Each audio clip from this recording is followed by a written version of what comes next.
Last week, we spread some smiles with some folks in a season of homelessness, and we met a young lady named Dena. She was facing her first day without a home, without people she knew, without hope, frightened of what she may encounter on the streets, and scared of her own decisions. We had a great time hearing her story and getting to know her. Then we got to bless her with a hotel room as she waited to get into rehab, so she never actually became homeless. We got to meet her again a week later. Check out her story. I lost my place to live because of my drinking. Really? Couldn't pay the rent. I'd rather drink than eat.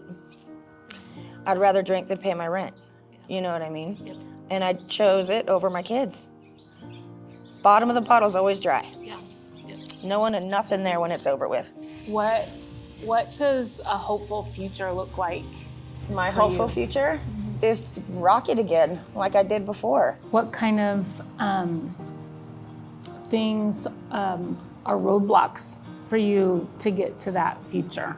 Alcohol. That's it. That's it. And that's all it takes. Yeah. You know? Oh, yeah. I grew up with an alcoholic mom, so I swore I'd never touch it. My ex-husband always kept me away from it. And then when I was on my own, I just started doing my own thing. You know? It just started. I had no one to tell me no anymore. Not even me. So when I met you guys, I remember some guy came over and I was sitting at the park and I was drinking. I just spent my last money. I was ready to I just wanted to go to bed and not think about anything anymore. Gave up. I was sitting down there alone. You know what I mean? Yeah. So just someone to talk to. Yeah. I was drowning myself. I was feeling awful. I was feeling scared. Terrified. I was prepared to sleep at the park when I met you guys. And and then you guys came over, you scooped me up and you took care of me completely. Made sure I was okay. And when you told me about the hotel, I didn't even know it was gonna be an extended stay. I mean, it had a stove, it had a fridge, it had AC, it had cable. I didn't even have that at my place I was staying at. You know what I mean? It was better than where I even was. So I felt like I didn't deserve it. This last week has been great. It gave me a lot of time to sit back and think. You know what I mean? I just kind of sat to myself because when I did go to detox for the first time because I was shaking so bad, but I didn't like it because there were people in there that were on other things when they came in and it reminded me of my mom. So it was more of a trigger than it was anything else. So sitting in the room by myself, reading passages and stuff like that, it was so much better. It just really was.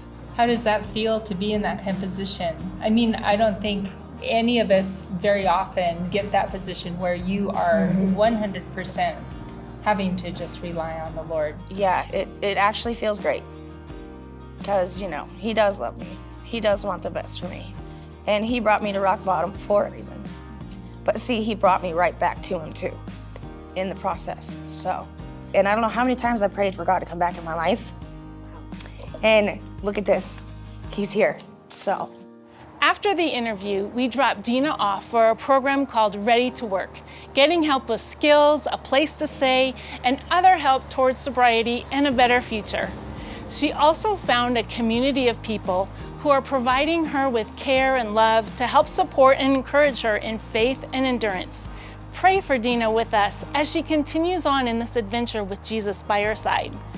Thank you for giving, because everything you give above our regular budgeted needs goes to spreading some smiles in our community by blessing people like Dena with the love of Jesus.